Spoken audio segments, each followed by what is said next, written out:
Book 3. The Lord of the Western Approaches.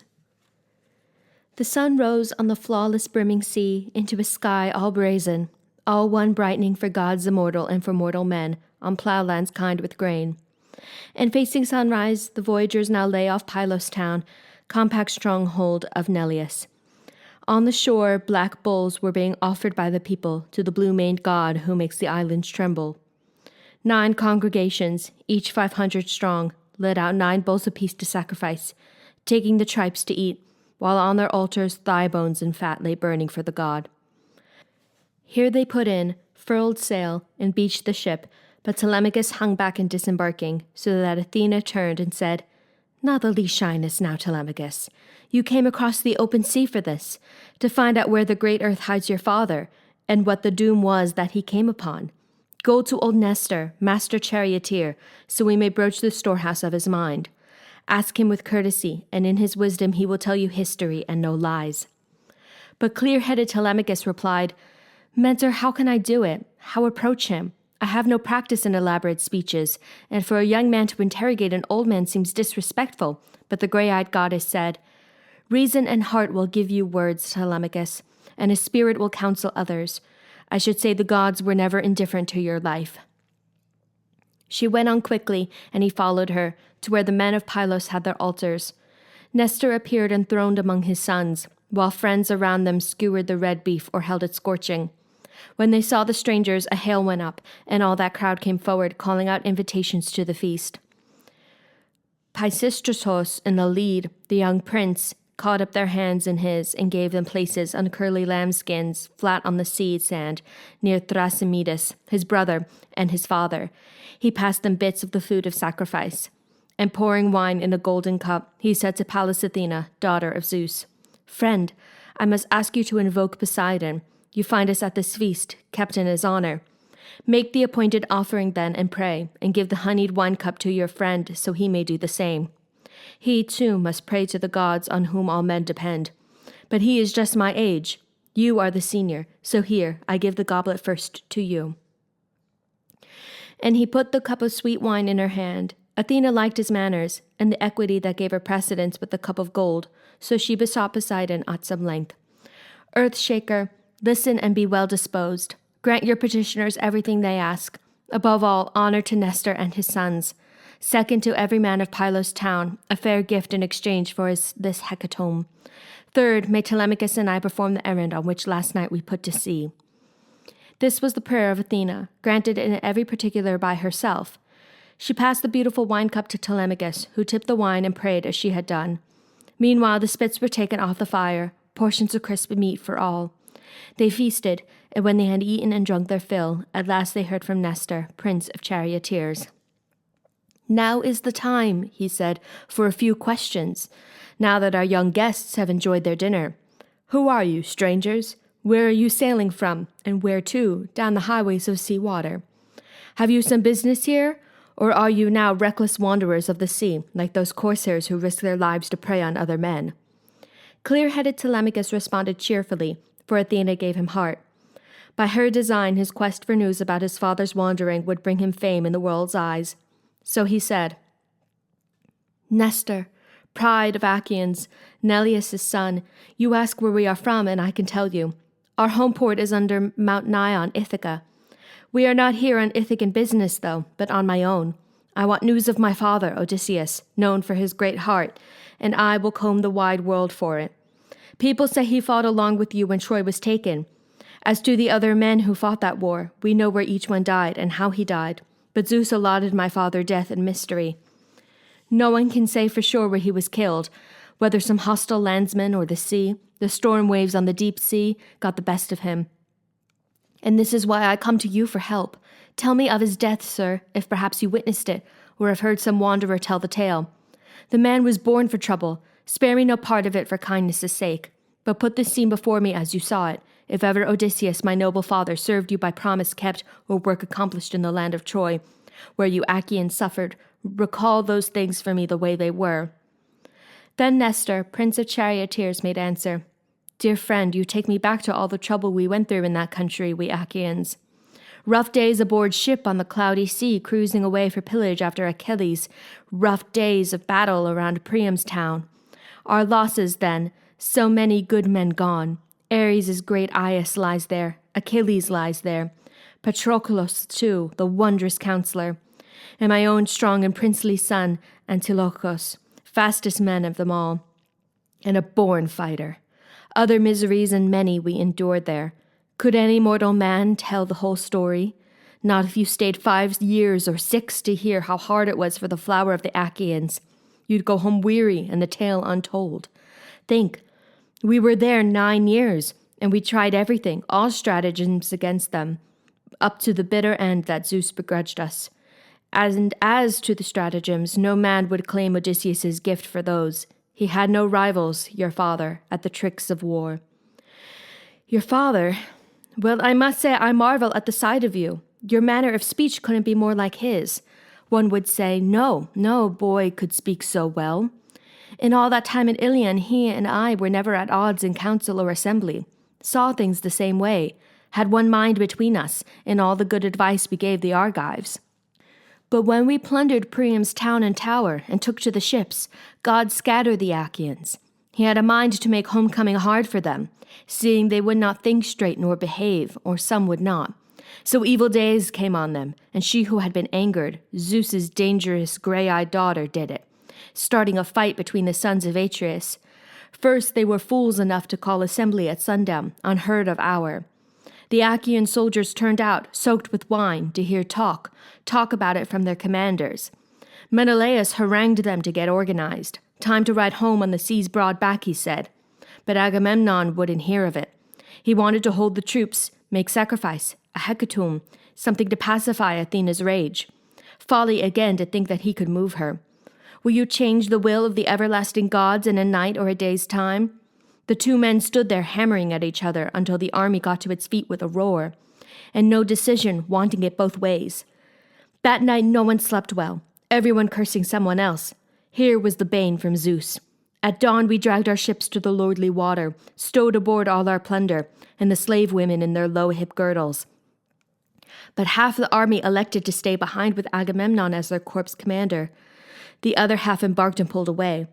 We made good time, the huge sea smoothed before us, and held our rights when we reached Tenedos, being wild for home.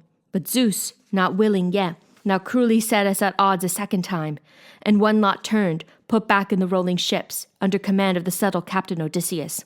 Their notion was to please Lord Agamemnon. Not I. I fled, with every ship I had. I knew fate had some devilment brewing there. Diomedes roused his company and fled too, and later Menelaus, the red-haired captain, caught up with us at Lesbos, while we mulled over the long sea route, unsure whether to lay our course northward of Chios, keeping the Isle of Syria off to port, or inside Chios, coasting by windy Mimas. We asked for a sign from heaven, and the sign came to cut across the open sea to Euboea, and lose no time putting our ills behind us.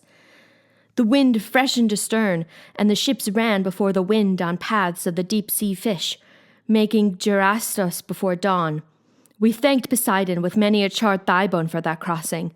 On the 4th day, Diomedes' company under full sail put in at Argos port, and I held on for Pylos. The fair wind, once heaven set it blowing, never failed. So this, dear child, was how I came from Troy, and saw no more of the others, lost or saved. But you are welcome to all I've heard since then at home. I have no reason to keep it from you. The Myrmidon spear fighters returned, they say, under the son of lion-hearted Achilles, and so did Poeas' great son Philoctetes. Idomeneus brought his company back to Crete. The sea took not a man from him, of all who lived through the long war. And even as far away as Ithaca you've heard of Agamemnon, how he came home, how Agastos waited to destroy him, but paid a bitter price for it in the end. That is a good thing now, for a man to leave a son behind him, like the son who punished Agastos for the murder of his great father. You too are tall and well set up, I see. Be brave, you two, so men in times to come will speak well of you. Then Telemachus said, Nestor, pride of Achaeans, Neleus' son, that was revenge, and far and wide the Achaeans will tell the tale in song for generations. I wish the gods would buckle his arms on me. I'd be revenged for outrage on my insidious and brazen enemies. But no such happy lot was given to me or to my father. Still, I must hold fast." To this, Lord Nestor of Gerenia said, "My dear young friend, now that you speak of it, I hear a crowd of suitors for your mother lives with you, uninvited, making trouble. Now tell me how you take this. Do the people side against you, hearkening to some oracle? Who knows, your father might come home some day alone or backed by troops, and have it out with them. If grey-eyed Athena loved you the way she did Odysseus in the old days, in Troy country, where we all went through so much, never have I seen the gods help any man as openly as Athena did your father. Well, as I say, if she cared for you that way, there would be those to quit this marriage game." But prudently Telemachus replied, "I can't think what you say will ever happen, sir. It is a dazzling hope, but not for me. It could not be, even if the gods willed it." At this, grey-eyed Athena broke in, saying, "What strange talk you permit yourself, Telemachus. A god could save the man by simply wishing it, from the farthest shore in the world. If I were he, I should prefer to suffer years at sea and then be safe at home. Better that than a knife at my hearthside where Agamemnon found it, killed by adulterers. Though as for death, of course all men must suffer it. The gods may love a man, but they can't help him when cold death comes to lay him on his bier." Telemachus replied, "Mentor, grievously though we miss my father, why go on as if that homecoming could happen? You know the gods had settled it already, years ago, when dark death came for him. But there is nothing else I imagine Nestor can tell us, knowing as he does the ways of men. They say his rule goes back over 3 generations, so long, so old, it seems death cannot touch him. Nestor, Neleus' son, true sage, say how did the lord of the great plains Agamemnon die? What was the trick Agastos used to kill the better man? And Menelaus, where was he? Not at Argos in Achaea, but blown off course, held up in some far country. Is that what gave the killer nerve to strike?" Lord Nestor of Gerenia made answer, "Well now, my son, I'll tell you the whole story. You know yourself what would have come to pass if red-haired Menelaus, back from Troy, had caught Agastos in that house alive. There would have been no burial mound for him, but dogs and carrion birds to huddle on him in the fields beyond the wall, and not a soul bewailing him for the great wrong he committed. While we were hard-pressed in the war at Troy, he stayed safe inland in the grazing country, making light talk to win Agamemnon's queen. But the lady Clytemnestra in the first days rebuffed him, being faithful still. Then, too, she had at hand as her companion a minstrel Agamemnon left attending her, charged with her care, when he took ship for Troy. Then came the fated hour when she gave in.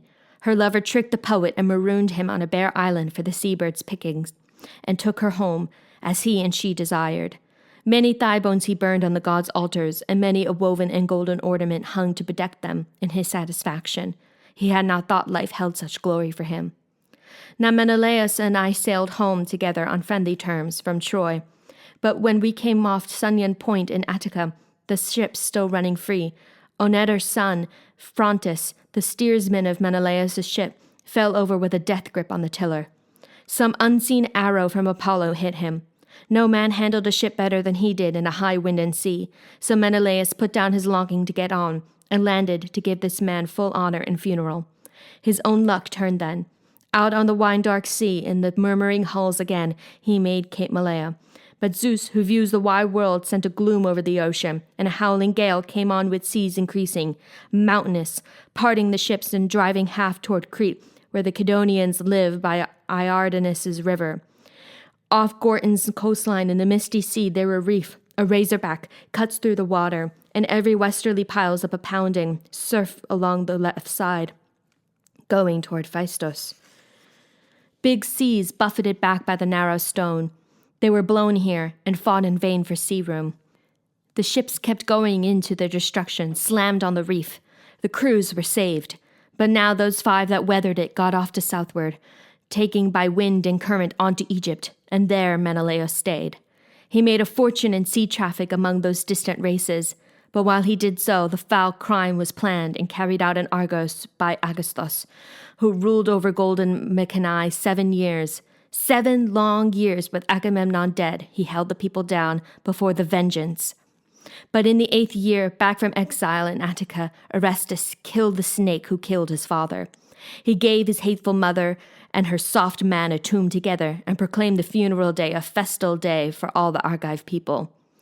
That day Lord Menelaus of the great war cry made port with all the gold his ships could carry. And this should give you pause, my son. Don't stay too long away from home, leaving your treasure there and brazen suitors near. They'll squander all you have or take it from you, and then how will your journey serve? I urge you, though, to call on Menelaus, he being but lately home from distant parts in the wide world. A man could well despair of getting home at all if the winds blew him over the great South Sea, that weary waste. Even the wintering birds delay one winter more before the northward crossing.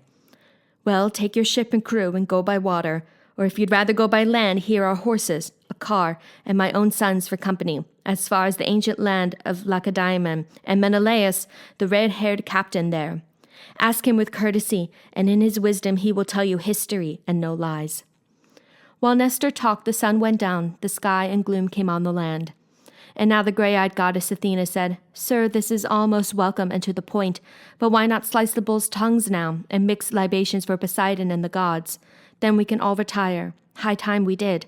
The light is going under the dark world's rim. Better not linger at the sacred feast. When Zeus's daughters spoke, they turned to listen, and soon the squires brought water for their hands, while stewards filled the wine bowls and poured out a fresh cup full for every man. The company stood up to fling the tongues and a shower of wine over the flames, then drank their thirst away. Now finally Telemachus and Athena bestirred themselves, turning away to the ship, but Nestor put a hand on each and said, Now Zeus forbid, and the other gods as well, that you should spend the night on board, and leave me as though I were some pauper without a stitch. No blankets in his house, no piles of rugs, no sleeping soft for host or guest. Far from it.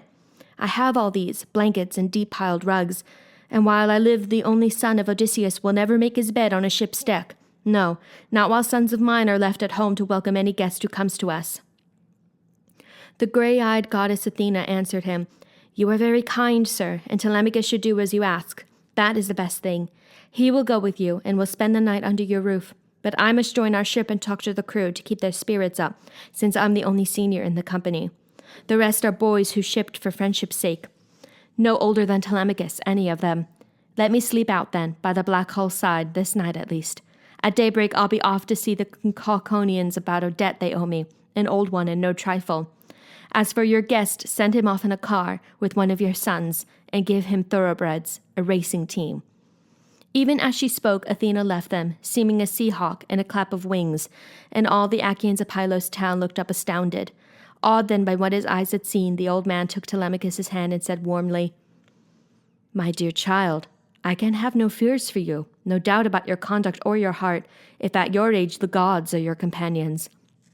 Here we had someone from Olympus, clearly the glorious daughter of Zeus, his third child, who held your father dear among the Argives. O lady, hear me. Grant an illustrious name to me and to my children and my dear wife. A noble heifer shall be yours in sacrifice, one that no man has ever yoked or driven, my gift to you, her horns all sheathed in gold. So he ended, praying, and Athena heard him. Then Nestor of Gerenia led them all, his sons and sons-in-law, to his great house, and in they went to the famous hall of Nestor, taking their seats on thrones and easy chairs, while the old man mixed water in a wine bowl with sweet red wine, mellowed 11 years before his housekeeper uncapped the jar. He mixed and poured his offering, repeating prayers to Athena, daughter of royal Zeus. The others made libation and drank deep.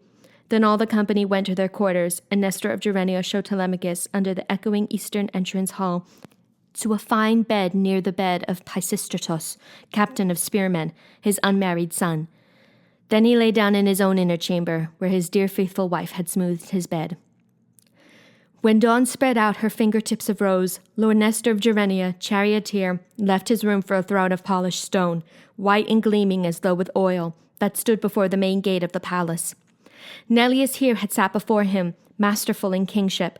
Neleus, long ago a prey to death, gone down to the night of the underworld. So Nestor held his throne and scepter now, lord of the western approaches to Achaea. And presently his sons came out to join him, leaving the palace. Echepron and Stratius, Perseus and Aretos, and Thrasmedes, and after them the prince Pisistratus, bringing Telemachus along with him. Seeing all present, the old lord Nestor said, Dear sons, here is my wish, and do it briskly to please the gods, Athena first of all, my guest in daylight at our holy feast. One of you must go for a young heifer and have the cowherd lead her from the pasture. Another call on Lord Telemachus' ship to invite his crewmen, leaving 2 behind, and someone else again send for the goldsmith, Laerces, to gild the horns. The rest stay here together. Tell the servants a ritual feast will be prepared in hall. Tell them to bring seats, firewood, and fresh water. Before he finished, they were about these errands. The heifer came from pasture, the crewmen of Telemachus from the ship. The smith arrived, bearing the tools of his trade, hammer and anvil, and the precision tongs he handled fiery gold with. And Athena came as a god comes, numinous to the rites. The smith now gloved each horn in a pure foil beaten out of the gold that Nestor gave him, a glory and delight for the goddess's eyes, while Achephron and Stratios held the horns. Aretos brought clear lustral water in a bowl quivering with fresh-cut flowers, a basket of barley in his other hand. Thrasymedes, who could stand his ground in war, stood ready, with a sharp 2-bladed axe for the stroke of sacrifice, and Perseus held a bowl for the blood. And now Nestor, strewing the barley grains and water drops, pronounced his invocation to Athena, and burned a pinch of bristles from the victim. When prayers were said, and all the grain was scattered, great-hearted Thrasymedes in a flash swung the axe, at one blow cutting through the neck tendons. The heifer's spirit failed. Then all the women gave a wail of joy, daughters, daughters-in-law, and the lady Eurydice, Clemence's eldest daughter.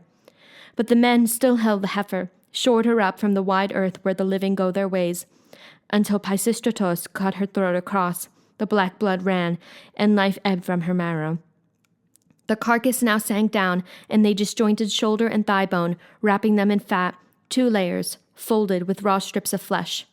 These offerings Nestor burned on the split wood fire and moistened with red wine. His sons took up 5-tined forks in their hands, while the altar flame ate through the bones, and bits of tripe went round. Then came the carving of the quarters, and they spitted morsels of lean meat on the long, sharp tines, and broiled them at arm's length upon the fire. Polycaste, a fair girl, Nestor's youngest, had meanwhile given a bath to Telemachus, bathing him first, then rubbing him with oil. She held fine clothes and a cloak to put around him, when he came godlike from the bathing place. Then out he went to take his place with Nestor. When the best cuts were broiled and off the spits, they all sat down to banquet. Gentle squires kept every golden wine cup brimming full. And so they feasted to their heart's content, until the prince of charioteers commanded, "Sons, harness the blood mares for Telemachus, hitch up the car, and let him take the road." They swung out smartly to do the work, and hooked the handsome horses to a chariot shaft. The mistress of the stores brought up provisions of bread and wine, with victuals fit for kings, and Telemachus stepped up on the painted car. Just at his elbow stood Pisistratos, captain of spearmen, reins in hand. He gave a flick to the horses, and with streaming manes they ran for the open country. The tall town of Pylos sank behind them in a distance, as all day long they kept the harness shaking. The sun was low, and shadows crossed the lanes when they arrived at Pherae. There Diocles, son of Aritlochus, whom Alpheus fathered, welcomed the young men, and they slept the night. But up when the young dawn's fingertips of rose opened in the east, they hitched the team once more to the painted car, and steered out eastward through the echoing gate, whipping their fresh horses into a run. That day they made the grain lands of Lacedaemon, where, as the horses held to a fast clip, they kept on to their journey's end. Behind them the sun went down, and all the roads grew dark.